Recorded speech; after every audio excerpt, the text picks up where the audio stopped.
This is Infection, the survival podcast, recorded live on Tuesday, July the 5th, 2022, episode 390.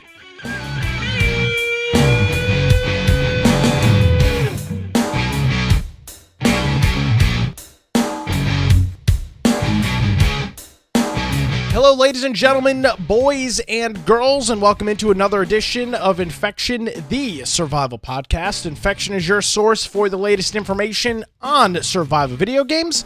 My name is Nick Craig. You can give me a follow on various social media platforms and check out my website, nickcraig.com, where you can check out my daily Wilmington's Morning News podcast. And of course, if you miss any portion of the program, you can head on over to infectionpodcast.com. Of course, I can't be on this ship alone. Joining me, as he does each and every week from, is it Mordor? Is that where Skyrim takes place, Brian? No, it's not. I don't think it's Mordor. Isn't that something? Mordor? Lord of the Rings? It's Mordor's Lord of the Rings. I've never seen any of it. From Skyrim, Brian with an eye, Aldrich. Yeah. Hello. I mean, it's called, isn't it? It's Skyrim is the kingdom, right? That's the actual kingdom. I don't know. Skyrim. But Tamriel. Yeah, it's like Tamriel's a place in there. There's a bunch of places. What the hell's Mordor then? That's Lord of the Rings. Oh. That's the two different worlds, not the same place. Oh. Well. All right. Well, if you want to find me, I consider myself an expert. Yes, exactly. Sounds like it. If you want to find me at Brian Aldridge on Gab, Parler, Getter, Truth Social, or Boise Computer on Twitter. You can check out my blog, biteoftech.com, or make sure you go to our website, infectionpodcast.com, because on the right-hand side, we got our link to our Discords, and we have 11 ARC servers going right now, so that's a place where if you're interested in ARC and you want to play, for instance, the new map that just came out, jump into our Discord and then jump into the ARC general channel. There's a lot of people that are playing on there. If you want to catch the video forms of the podcast, you can do that through Twitch, YouTube, BitChute, and DLive. And those are live and after the fact recordings.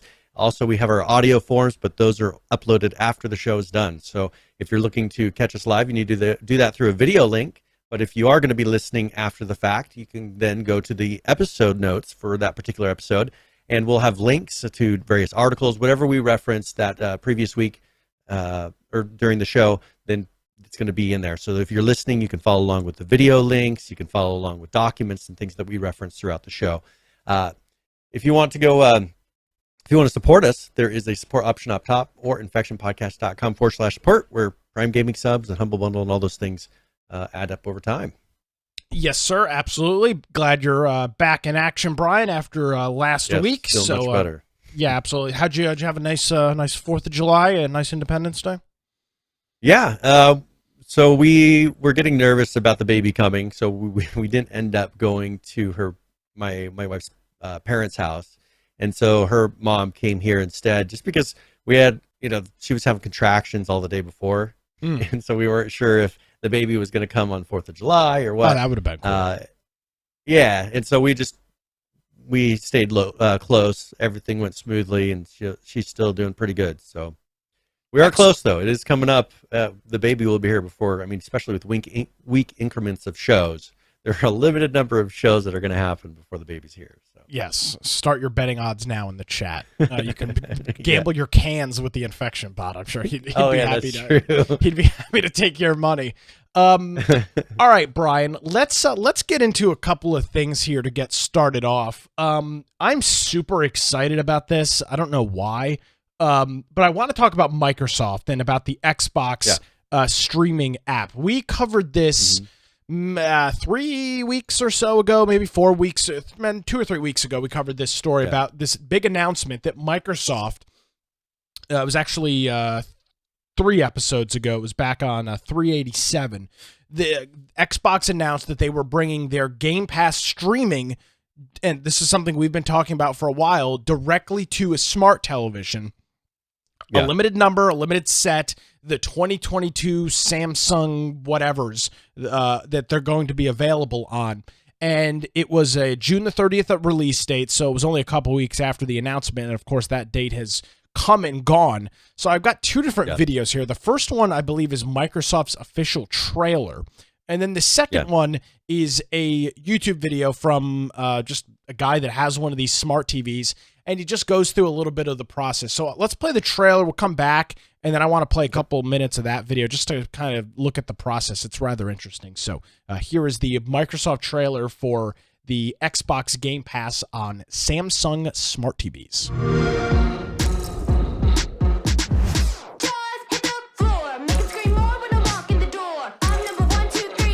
Now we're going to get a copyright strike.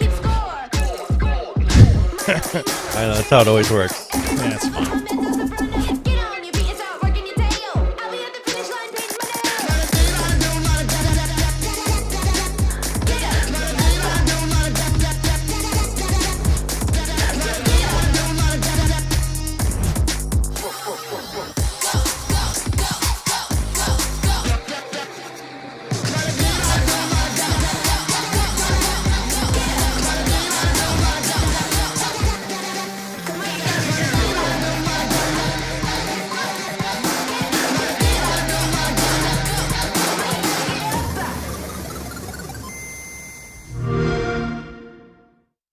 All right, so pretty self-explanatory there. You know, what you're looking at is this idea of using your smart television as the vessel for some of this to take place. With whatever controller you wanted is what I saw in there as well, which kind of takes away the whole need for an Xbox controller. You could use a PlayStation controller on the Xbox if you wanted to, if you're more comfortable with that type of controller. Yes, and that is exactly what this does. So next up here is a video that was published a couple of days ago by a YouTuber known as boredatwork.com. That's the name of his YouTube channel. I want to play this, and we can kind of talk in and around it. He shows the process on his Samsung Smart TV. That is for the console, while the one that just says Xbox is for Xbox Game Pass. So jumping into that, it's going to load into it. Now there is a quick setup process and also a process to pair your controller. Once you So look at right there. You've got Xbox controller, PlayStation DualSense / DualShock 4, Amazon Luna, which I presume that's their Fire TV controller that you can buy. I have one. I have one of those. I'll have to look. I mean, I have an Amazon controller. It's got that's got whether that's the Luna, and I haven't really had a use for it, but it does have some unique, different. It's kind of like the Steam one in how it just had some very unique things on it. You know, with the thumb pads and everything that you slid your finger around. Mm-hmm. It wasn't like a normal controller. Yeah, so you've got that, and then other controllers, whatever that means. The steps and I have the Steam one as well. So I don't see the Steam one on the list, but I guess assume if it's a Bluetooth controller, it'll work. It's if with other, I'm just wondering if you could load all kinds of generic ones. Yeah, probably. Easy and straightforward. But once we get in, you can see we're going into Xbox Game Pass. It's basically loading in. The loading process takes probably say about 30 seconds in total. This is still cloud gaming beta, and you're introduced into the Xbox Game Pass. So right here at this point, again, this is running directly on the Samsung Smart TV. You're met with what is the equivalent to the Xbox Game Pass, or the Xbox Game Pass screen that you get on your Xbox when you load up the Game Pass app. You can see the games that this guy has recently played, as well as some other options like his avatar in the upper right-hand corner. And things of that nature. I'm going to cut away from that for a second so I can fast forward to actually getting into a game. The first game he played was some Teenage Mutant Ninja Turtles like kind of 2D game. So let's look at a Forza, which is obviously one of the big Microsoft exclusives. This is Shredder's Revenge, which is some... I don't know if this is a new game or an old game that's available.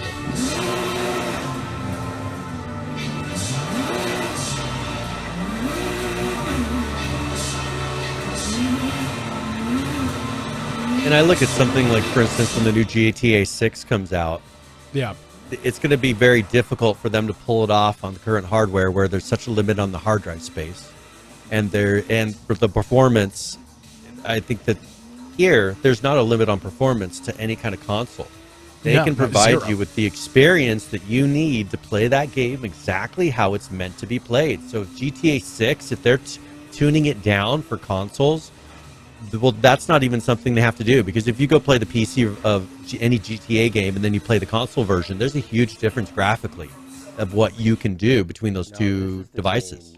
Yeah. Now, this is, listen to this. Xbox One X. Now you can see the clear difference in quality. This, of course, is 4K, 4K 120 as opposed to 1080p.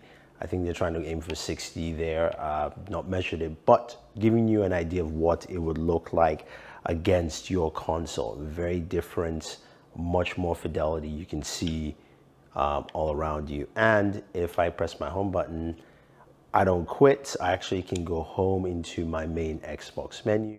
So I'll just turn down the audio there. Obviously, there is a difference, no question about it, that playing the game locally at this, I think what he just mentioned is, 4K 120, which is, I guess, what the Series X can do or whatever, versus 1080p 60, via the internet at 4 or 5 megabits a second, whatever the quality of the stream is. Most definitely a difference, right? No question about it. Forza looked more than playable. This is Halo Infinite. Oh, yeah. Looks more than playable as well. Obviously, it's a video capture of a screen because there's no device to record on. Because it's and I think it'll TV change itself. over time too. I think it's going to improve, just like Netflix streaming has improved over the past 15 years. The same thing with this. I think there's a lot of codecs and things that are going to improve to where they're going to be able to stream, and they'll probably make changes in how hardware works and some communication standards. They'll probably make it to where this works perfectly, and there's minimal difference. Just like when you watch a Netflix show, are you seeing artifacting, and are you seeing anything when they render it down to the screen size that you're using? Anything that indicates to you that it's not clear?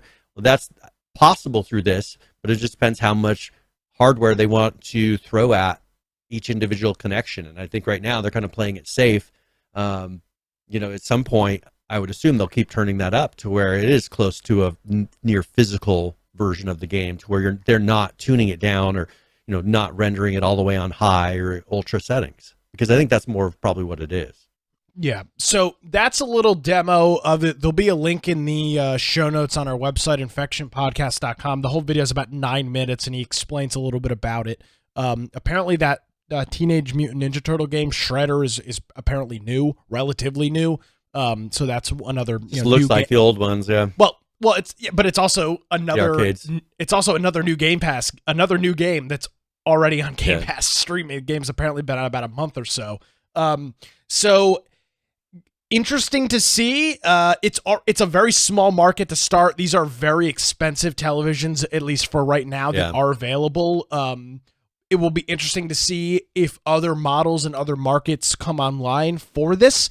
But from the 9-minute video I watched, which is about 5 or so minutes worth of gameplay, it looks great. I mean, it looks exactly what you would expect it to look like compared to streaming it on the Xbox, or streaming it on something else, trying to game. So it'll be interesting to see where it goes. And that's the thing is, I'm kind of looking at also some things they announced. I think we had talked a little bit about this, but now it's official.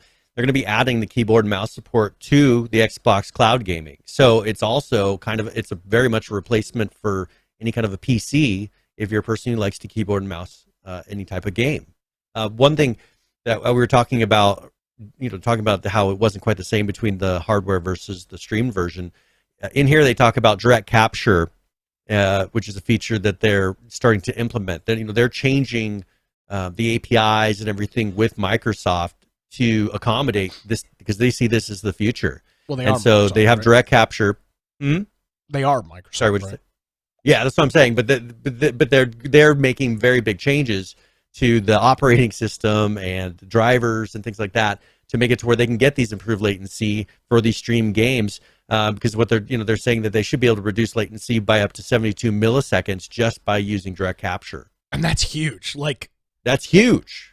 To reduce latency by 72 milliseconds is, I don't know what the percentage would be, because I don't know what the overall is, but that is a significant amount of latency. A very, very big change. Exactly. So things like that are going to make it to where then there won't be that side-by-side comparison of people saying, "Oh, look what it looks like on a hardware device.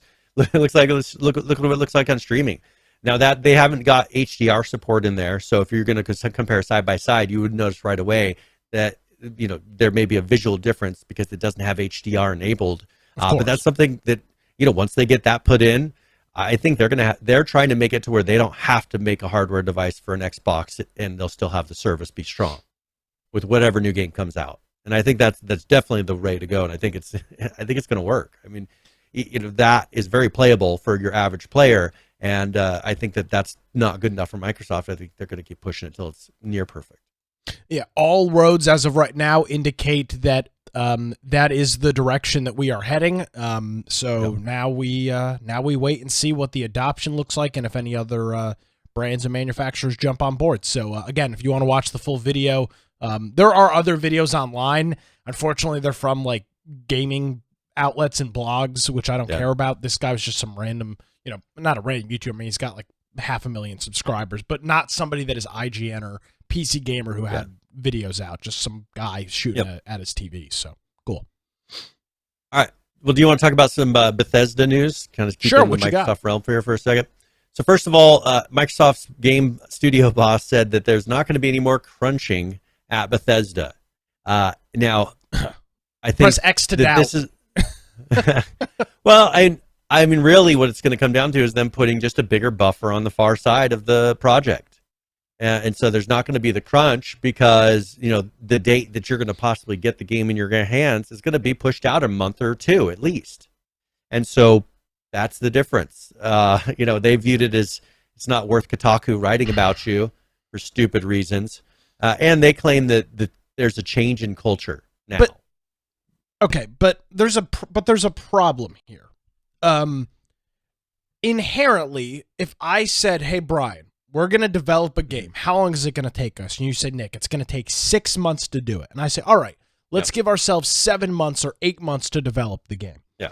Then we get to month 5 of the process, and we have run into a huge snafu, a huge problem that we did not anticipate because, again, you've got, in some of these cases, like a studio like Bethesda, you've got literally hundreds of programmers working on every single different element, from very, huge things from world design to things that are not as big but just as important, like ambient noise, like the sounds of you walking on gravel and pulling out a gun or pulling out a weapon, things like that.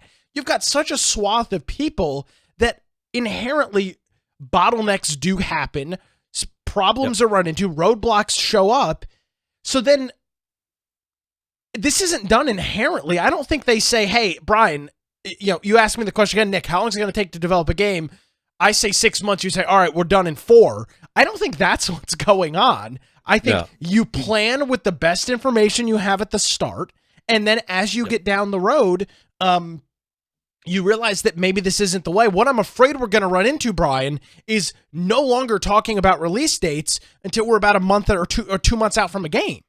Is this just going to be, 2022 or 2023 or summer 2024, and then and that gives them so much leeway, which, again, I'm not saying there's a problem with you trying to give yourselves leeway, but I don't know how you're at the end of the day, there is still a deadline. The game will still have to launch at some point. So there will be some level of crunch. At least from how I understand it. Well, and here was a quote from him saying, crunch culture is, if you go back 10 years ago, it's a little unfair to put that on one studio, Udi said. He said it was just part of the industry. I don't say that to justify it. I'm just saying it was part of the culture of the industry. I literally slept under my desk early in my career, and we looked at that like a badge of honor. So that, and they say that's not happening, from talking to the leadership and everything, it's not happening now, and so they're confident that it's not happening.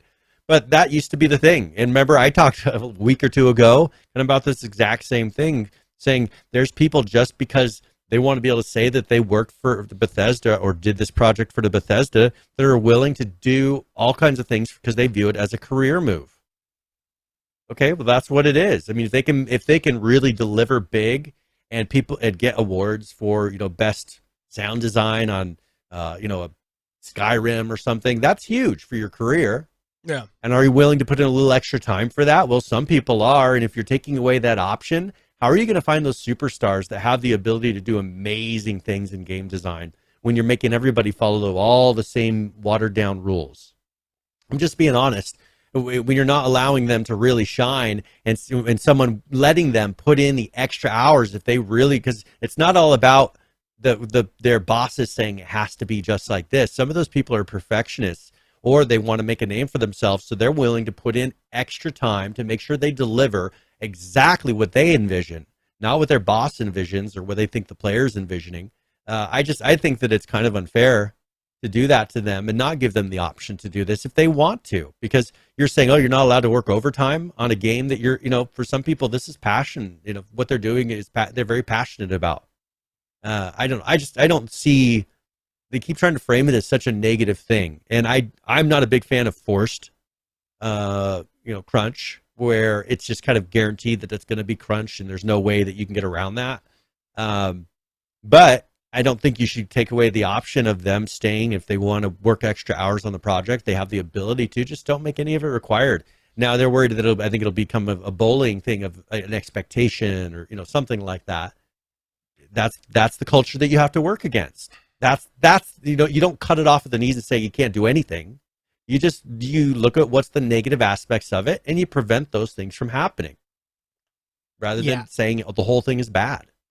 Yeah, I still have my questions about this. I believe personally, from looking at this article, this is more of a PR stunt than anything else, because at the end of the day, you are still going to say our game is releasing on November 18th, 2023 or 2022, and that is our deadline. That is when the game needs to be done. Titles will come in 6 months later than they would have before. Here's I think the thing, that's pretty much what's going to happen. Well, but how much buffer was put in there before? I don't think we truly know that. What if they're already? I think they put it down to a month. What? But what? I don't know if we have any evidence to prove that. What if it was already 6 months, Brian, and this stuff is still not coming out on time because of the problem? That's just poor management. Maybe Microsoft's confident. Yeah, maybe Microsoft's confident in how they run their teams that it's not going to happen anymore. Yeah. I think because a lot of it comes down to poor time management. Because most of those people crunching, it's because they didn't finish it. That's why they're crunching, is because they didn't finish it in the time by the deadline that they agreed that they would finish it by. That's all that happened. Well, and also you talk about project management. How much was it? All right, this is we're running into a roadblock here. Let's just move on from it. We'll get back to it at the end, and then you get bogged down with so many other tasks that 6 weeks before launch, now you have to figure out the issue that stumped you 8 months ago.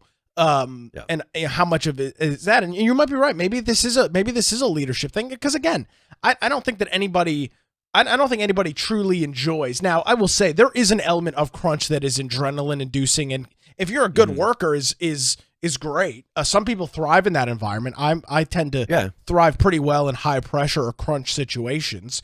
I don't think you'd want to do it every day for 5 months. In the terms of game development, you'd probably kill yourself. I need to see it first. I need to see what exactly I need to see what this means, because you can say it, because again, as you mentioned, the ridiculous Kotaku articles and everything like that. But what does this mean for Bethesda? What does this mean for their new games? And what does this mean for the employees? We don't have answers to any of those questions. Well, and I think the other thing that you will it'll either be that the things will be pushed out or features will be dropped. Things that they would have included previously will no longer be developed, or they'll say we'll develop that afterwards. And then maybe they will, maybe they won't. There's probably a higher chance that they won't develop something after, unless it's a main feature. But I think the automatic reaction will be, all right, well, if we can't finish that by the deadline, then cut it back or drop it. Well, if they are not putting big buffer windows in there. Well.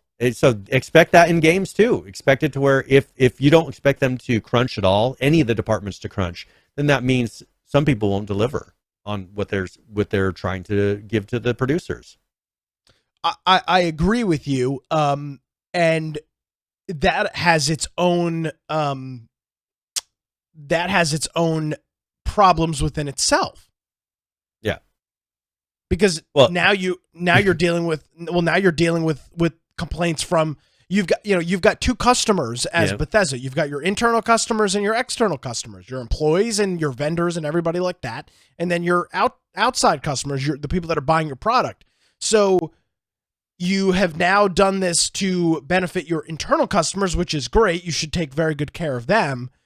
But how much do you put that burden on your now external customers that at the end of the day are the ones that are allowing you to have those internal customers in terms of revenue, profit, and sales?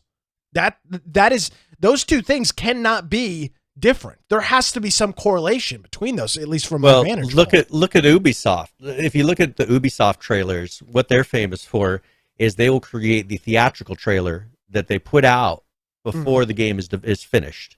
Yeah. And then you get to where then people will go and make YouTube videos of going to the exact same scene on the one that made it to production that has been delivered, and they're nothing alike.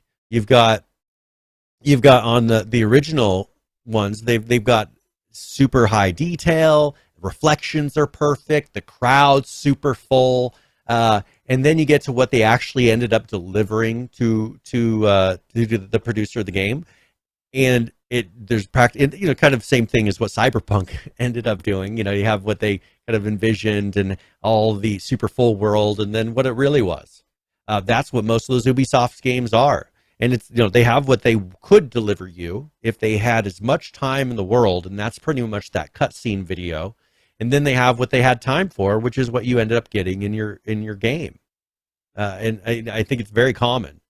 And so that's my concern is, we accept a certain amount of that, but I don't want to have it to where now we just don't get games that look really polished, except for from a couple studios. I like the fact of getting a game and feeling like there's a lot of detail. Yeah, exactly. Yeah, I mean, this is a perfect example. This is, if they had time to tune the performance and get all this stuff going, they could deliver you a world in the game that looks just like that. But it comes down to time. Well, exactly, which means it comes down to resources, because that's what time is. Time and money, yeah. And time is a measure of resources and what you've got available. I just don't, and again, I hate to keep beating this dead horse, Brian, but without any sort of explanation about what has changed at Bethesda, I don't understand. It doesn't make any sense to me. Because you're talking about having this, I think it's well, and I think with and that's the thing is I think the Kotaku writers and people like that are sitting there giving their opinion of what another industry does. It'd be the same as the person who's making the games coming and telling Kotaku, well, I don't like how you write articles. You think Kotaku's going to really care? They'll be like, well, you don't understand anything about writing articles. Well, why don't the people that are the developers that are looking at Kotaku, why can't they say, well, you guys don't know anything really about game development? Just because you play games doesn't mean you actually know anything about them. Right? I mean, it's the same thing back and forth. It's kind of silly. You look at what they write about and what they get mad about. Sure, there are things that were unhealthy and are unhealthy in the industry, but have you looked at what's going on lately? Have you looked at just the nut jobs and the craziness of what you can and can't say? And it's just that we accept as normal, but we don't want to have people doing crunch on a project. Hard to argue. It's just crazy. So that we'll see. Of course, how that changes, will we see an effect on games? I think, as you said, it'll be over time. One thing that happened here in the past, I think it was within the past week, Spellbreak developers, there's a game called Spellbreak that was purchased by Blizzard, and they ended up shutting down that Battle Royale because they're going to have them all working on World of Warcraft development, which is kind of surprising because World of Warcraft's new expansion is coming out later this year. So I really don't think they're firing a team within the past week to have them start working on development on a game that's supposed to be out in 6 months or less. So it's got to be the other projects with World of Warcraft, which obviously means that they don't intend on shutting down.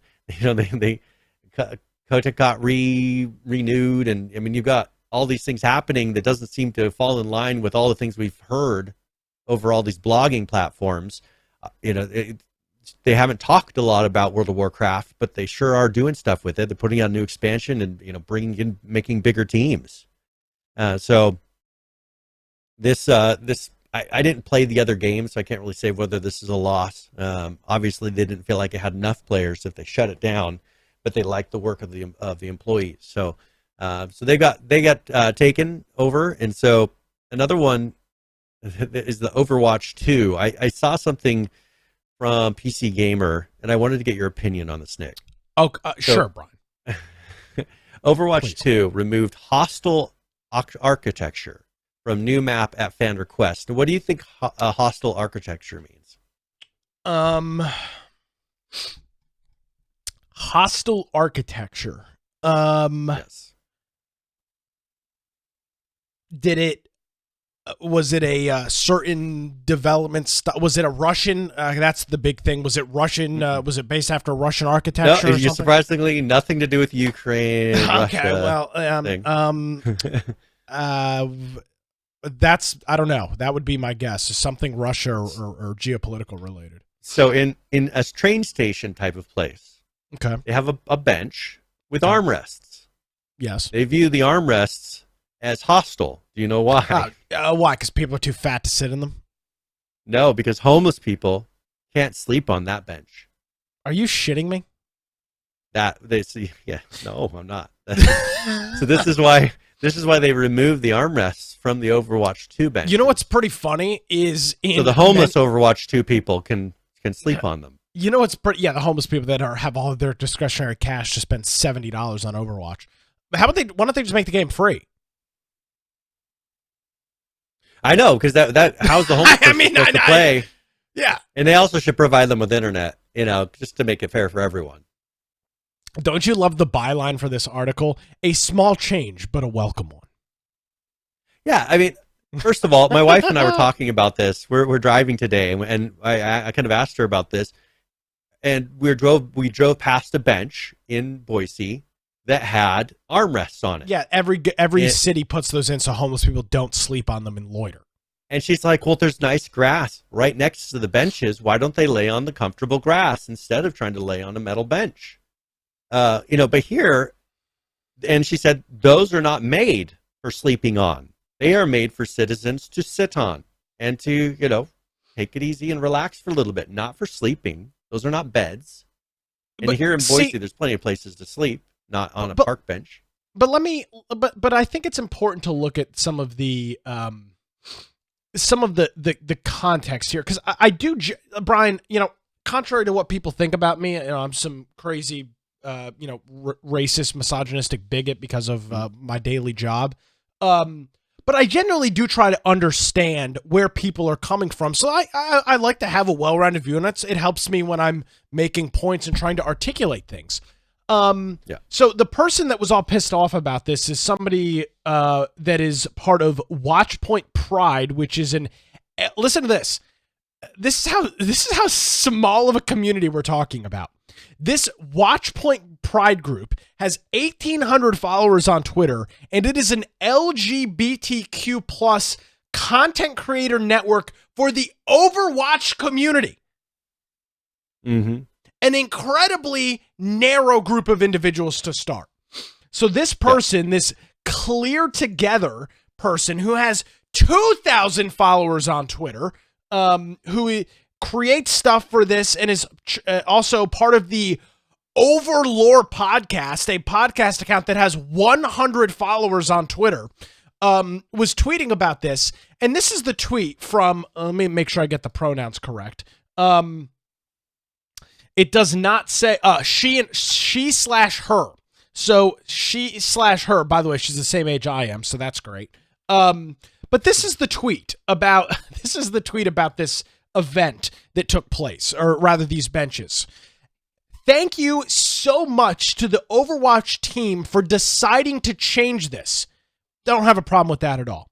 It's honestly overall a small change, agreed, but it goes a long way. You guys rock. How does it go a long way, Brian? That's what I'm trying to understand. Everything else in the statement is all fine and it's subjective. Yeah. My genuine question is, how does this go a long way? What does this do? What does this change?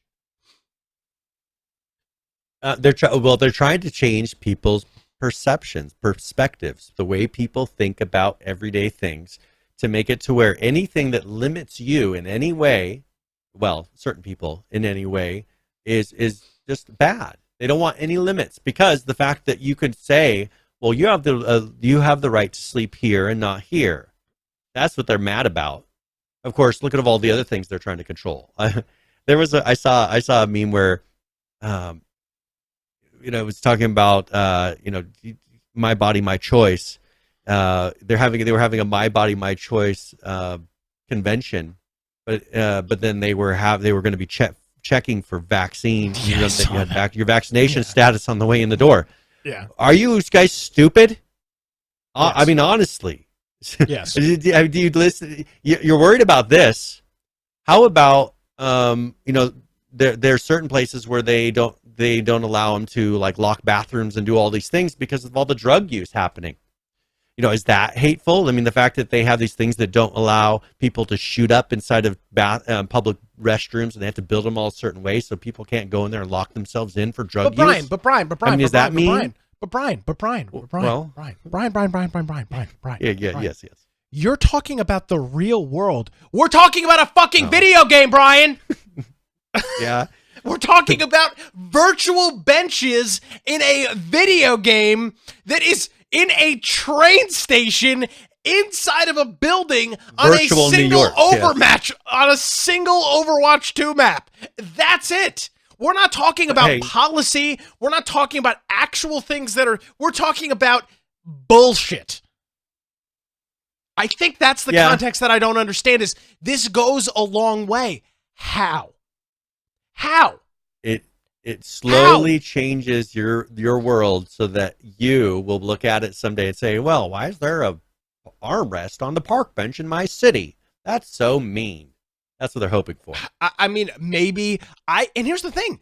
If you want to submit feedback to I'm all for submitting feedback. If you think something needs to be changed, change it. Sure. Microsoft's all welcome to change it if they feel like it. Sure. And I don't have a problem. And that's the thing is, the initial reaction to this, Brian, is, you don't care about No, it's completely the opposite. My question is, if you're going to submit a change or submit feedback, what exactly are you doing? And you can't tell me, because I looked at some of the comments on this Twitter account, and just the amount of disconnection from reality that some of these people have is pretty phenomenal to watch. When you've got comments on these posts about quote, people go to video games for an escape. Many of us have gone through / have had friends or family who have been homeless. We go to video games to escape. Imagine a better world, not to be reminded of how shitty it really is. So hold on a second. Why did my video game characters have to change their gender? But hold on a second, and that would be my point. If you go to video games for an escape, that has been my point all along. You have ruined my escape with all of your bull. That's why I'm so frustrated. Personally, I don't need a Ukraine flag flying in my game. I don't need to have pride flags and having to explain to my 6-year-old what pride is inside of Fortnite. That shouldn't be something that I personally, if it's an escapism, you're doing a lousy job of escaping because you're trying to bring your reality and force it upon everyone else. How about you let escapism happen and quit trying to force things on games? There are plenty of games for every type of topic. And if you don't think there's a game out there that matches the topic that you want said, then make your own game and figure out how to do it. And there's plenty. Believe me, there are plenty. Go to the Pride sale pages for itch.io and for GOG and all these. You can see hundreds and hundreds of games that somehow say that they're either linked to Pride or something with Pride. There's pages of stuff on Fortnite that you can go buy right now. So it's not escapism. There's no escapism, because escapism is things like Duke Nukem, where things were different than reality. Where they were bringing the extreme in that was different, or Leisure Suit Larry, for goodness sake. No, don't mention that. What I'm saying? Like, you can't imagine a game like that nowadays, because the game was supposed to be silly. It wasn't supposed to be based on reality. It was, the guy who usually ended up losing out and got taken advantage of was Leisure Suit Larry, not the women. Right? I mean, he was the loser. So simp. 25 years before his time. If they're going to pull out the escapism card, they're failing at that. Because I can't seem to escape reality anymore in a video game. Why do you think I play so many less of them? Yeah, I don't need to see the news in my video game. Well, yeah, and it's everywhere. I mean, you go back to you've got games that have got Black Lives Matter stuff plastered all over it. There's all which ended up being stuff. A giant scam. Well, and but that's people are going to face that? Are we going to answer that? Why were you trying to force me to support a scam? It was a scam. I knew it was a scam from the beginning because I looked at how they were running their company and where the funds were going. And if anyone would have opened their eyes back then, they would have realized, just like you saw, it was a scam too. But see, if we couldn't escape that reality.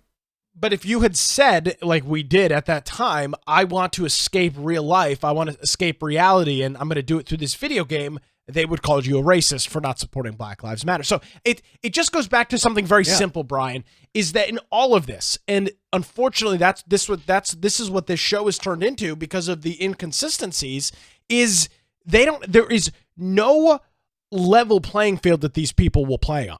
It is exclusively the game field, the playing field exclusively exists to manifest and mold itself around whatever their talking point or their agenda is today. Because if for 1 second you want to tell me that we need to remove, which by the way, I don't care that they removed the separators on the benches. I don't. I care that you're going to say, well, I'm trying to escape reality. And then when I say that, I'm a bigot or a racist or this or that. There's no consistency. But not for me. Yeah, of course. Yep. Well, thank God. I feel a lot better now about playing Overwatch 2. Thank God. I can't wait to buy it now. Maybe some of the homeless people that don't have computers, homes, internet, or anything else will have the opportunity to spend $70 on the game. That's really equitable and very inclusive as well. Thanks, Blizzard.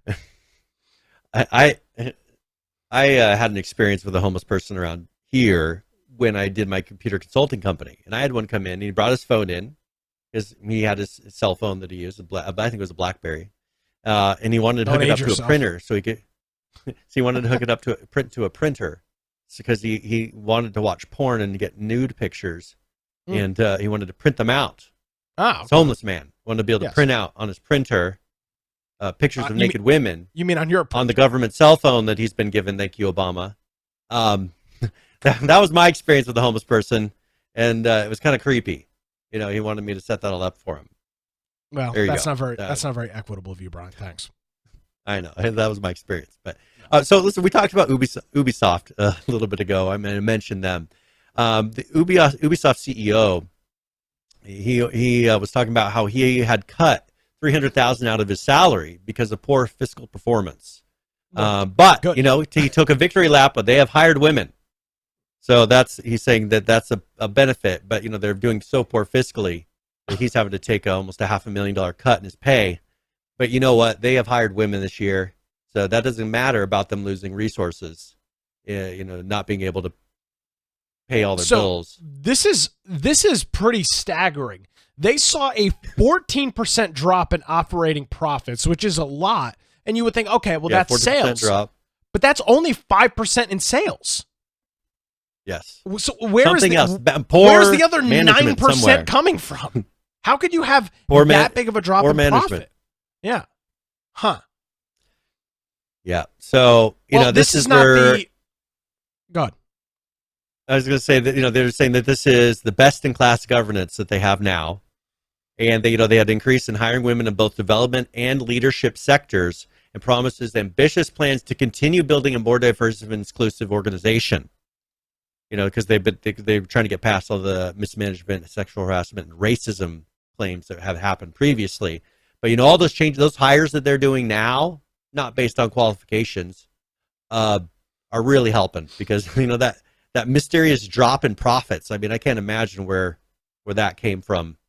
Now that they're making different choices in how they hire based on whether or not you're a woman or whether you're a minority or what, it should be based on qualifications. And when someone says that, I had to do some training for work, and it said that if you say you're hiring based on qualifications, that is possibly racist. Correct. Well, what if they quit putting anybody's personal information on a business application? Don't put whether a man, woman, gay, straight, what color you may be. Why put that on there if it's not supposed to have any reflection on whether or not you hire that person? Don't even put names on there. Just have it to where there's purely qualifications. That would be the most fair way to do it. And then let's see whether or not the hiring changes. I know they want women in development, but you know what? A lot of women don't really want to do software development. It's just, they don't. We try to hire women, as many women as possible at my company, and it's just difficult to get as many female developers as they are male. They just don't have as much of an interest in it. Well, speaking of employees and things of that nature and hiring, well, it's quite the opposite place over at another company that starts with a U, Brian, and that is Unity. After they've announced that they're laying off hundreds of employees as they realign their resources. They said that they laid off about 4% of their total workforce, which is a lot, about 200 people across the world. Unity's total employee count is not necessarily provided, but in March of 2022, in a report, they claim they had just shy of 6,000 full-time workers. And in a statement to PC Gamer, Unity spokesperson said, quote, "As part of a continued planning process where we regularly assess our resourcing level, where we assess our resourcing levels against our company priorities, we decided to realign some of our resources to better drive, focus, and support our long-term growth. This resulted in some hard decisions that impacted approximately 4% of all Unity workforce. We are grateful for the contributions of those leaving Unity, and we are supporting them through this difficult transition." When they say realigning of resources, first of all, 6,000 employees is ridiculous. That is a huge company. I mean, you're talking about an enterprise at 6,000 full-time employees. That is crazy. I wonder what this has to do. Is this that they are maybe transitioning to realizing that they're not going to compete with Unreal and they need to try and compete more and they need to own the mobile game I think they're going to go for the mobile. Having an impact? Yeah.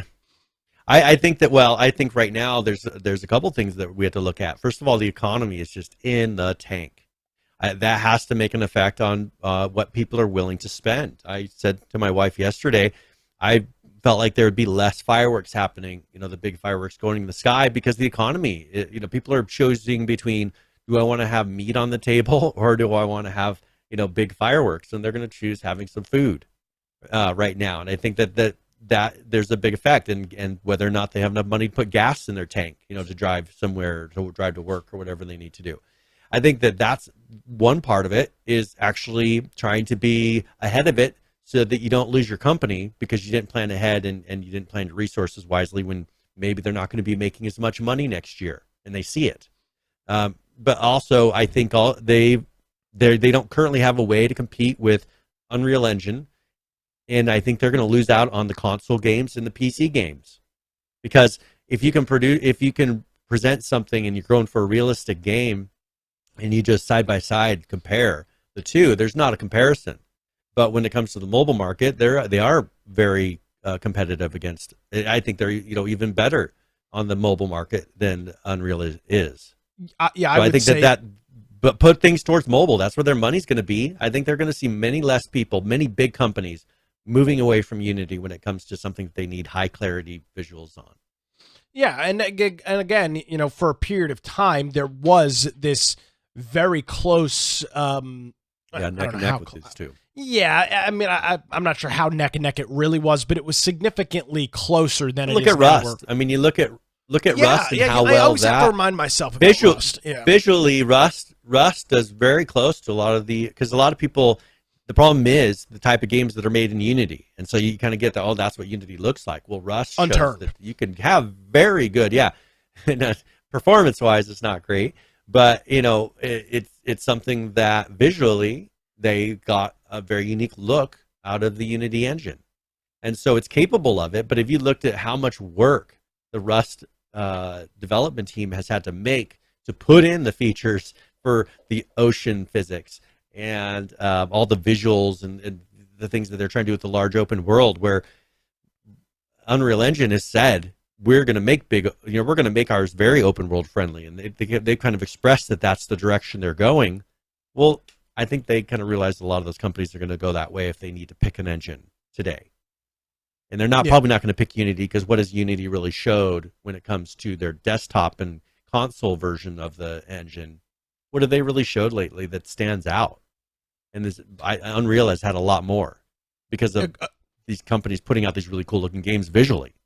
Agreed. So again, we don't know exactly what department or departments these individuals were with, but 4% reduction is pretty significant. And I'm going to be honest, Brian, and I don't say this, in any positive way, I wouldn't be surprised to see more out of Unity. Yep. 6,000 employees is a lot. That is a very high number of employees to have employed full time. That seems like more employees than you probably need. And again, I don't know. I'm just pulling that out of my ass, but that's a lot of people. That is a lot of employees. I've been looking over that Kotaku, because Kotaku did kind of an update article, supposedly. It's more them asking for more information, trying to see what's going on internally in the company. Not really that they have any new information, but they are saying, they did say it's going to be slightly more than 200 people. So that's the main update from there. Yeah. All right. Do you have a preference on where we go? No, we got a couple minutes left. What do you see going on? All right. Well, I saw this on PC Gamer, and I was kind of surprised. They call it the itch.io's abortion fund bundle because they want to pay for abortions. Nice. Why are we having game sales to pay for abortions? I thought I wanted to escape from reality. What about Obamacare? Hold on, you. I wanted to escape from reality, Brian. And now I know I'm being told about abortion funds through video games. Maybe I should put a tweet out. Yeah. It's the indie bundle for abortion funds. And so I did things like this. We were talking about escapism. Why do they want me to buy video games to pay for abortions? Why? Because it's equitable. I mean, if you just think of the concept, I saw one today where I was going through Kotaku and just to see what they were saying about some of these things, and they were talking about how the founding fathers were very pro-abortion, how Thomas Jefferson, or no, who was it? Not Thomas Jefferson, the guy with the Benjamin Franklin. Benjamin Franklin, yes, that he even wrote about how to perform your. Yes. They were saying that he even wrote about how to do your own abortions at home. I just it just seems so odd to me. I don't remember hearing anything about abortions from the founding fathers. Well, it's funny because if you search Constitution or look at our any sort of articles that were written back in the day, you will not find the word abortion in there at all. And I just was trying to figure out, well, I don't really want to go super deep in the article because I don't the founding fathers were not pro-abortion.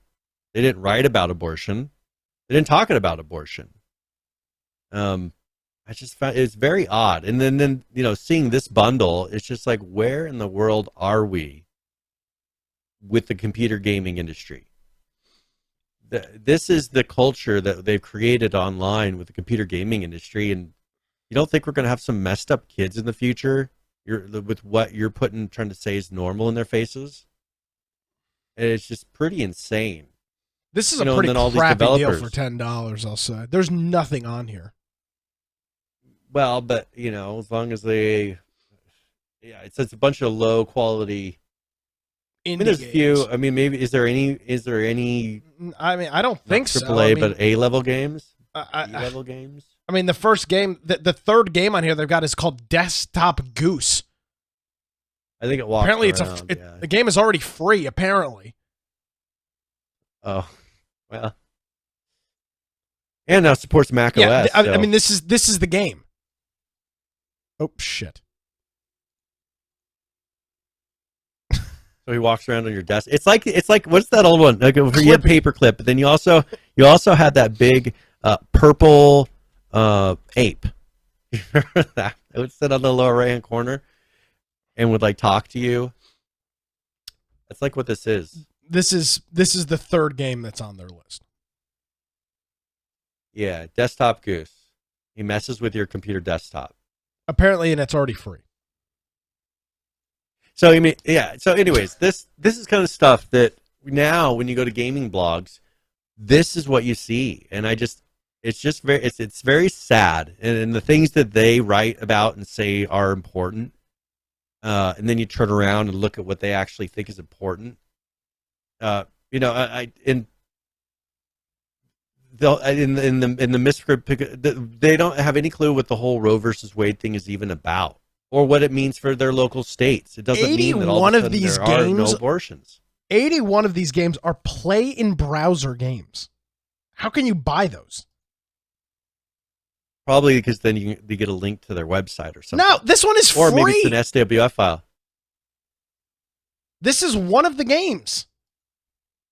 But if you download it, what is it? What's the file type? Well, I don't know about downloading it, but I'm playing it in browser. I just got to figure out the controls. It's .gb. What's .gb? Game Boy. GB file extension. Oh, so it's like a Game Boy. So you have to use it with an emulator. Yeah, but you can play it in browser. I don't know what the button scheme is, but it does play in browser. Z apparently. is the A button. X is the B button.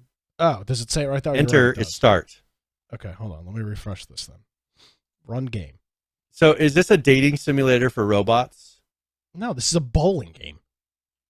No, go to the bottom one. There's 3 games in one. Well, hold on. I want to play this one first. Ghost Slicer, and Bowling. I want to play this one first. Hold on. Let's see. Does it have sound? You're supposed there to. We go. Yeah. Oh yeah, it's got music. You're supposed to hit. Oh, you missed it. There. I don't know what I'm supposed to do. Dark spot. Oh. Supposed to have it land on the dark spot. Right. Are you getting it? I'm trying. There seems like there's a significant amount of delay. All right, let's try the other one. Okay, yeah. See if you can go to the bottom one. Big Date A. I think it's a robot dating simulator. Can I zoom in on this? Oh, yeah, there we go. Oops. There you go. So you can look at robot profiles and pick which ones you want to date. This one doesn't do anything. Start. Well, Z, X, or that's Z and X and enter. Okay, there we go. Press A to like. Oh, okay. So it sounds like this is like a dating app. Yeah, you got to figure out if they're humans or not. You got to filter out the humans. All right, I'm ready. New match. Well, you got to say, are they like or human? The right side. Oh, that's the person. Left side's. That's who you're voting on. No, that's the robot. Yeah, that's a human. No. Yeah, you don't want those. That's a tough one. I think that's a human. That's a robot. Ah, damn it. Oh no, the eyes. That's an animal. Is that supposed to be human? Yeah. So. I mean, you gotta be. You match one robot. So that's the. There you go. That's the current games they're selling for abortions.